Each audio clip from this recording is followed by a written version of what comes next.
भैया यो भैया बाजना कहलो की के छठ पूजा तो आ गेले। अच्छा म्यूजिक बाय मंटू मनी।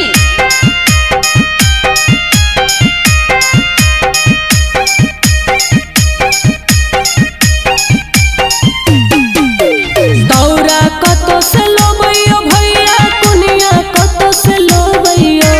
दौरा कतो से लोबैयो भैया कुनिया कतो से लोबैयो। हम करब छठ बरतिया पथिया कतो से लोबैयो।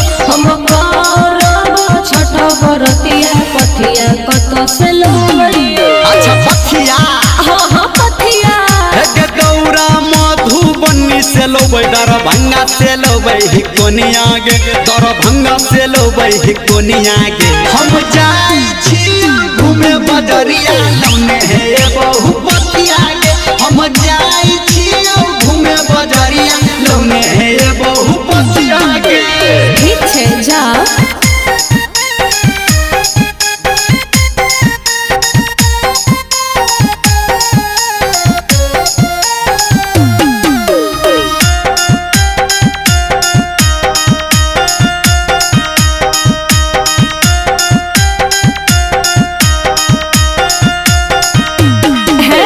नारियल कतो से लोबैयो भैया केरवा कतो से लोबैयो।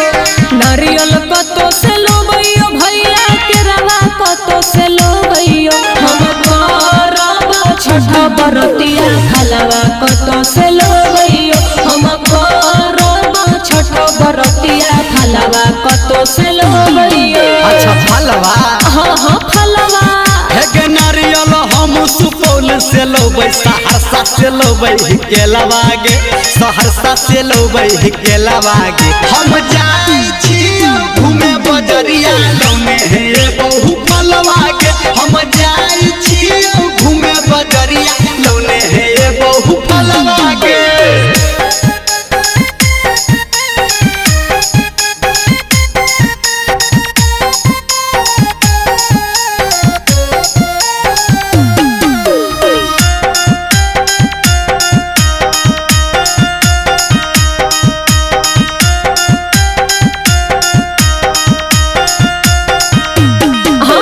कतह घाट बनेबैयो भैया कतह हाथ उठेबैयो।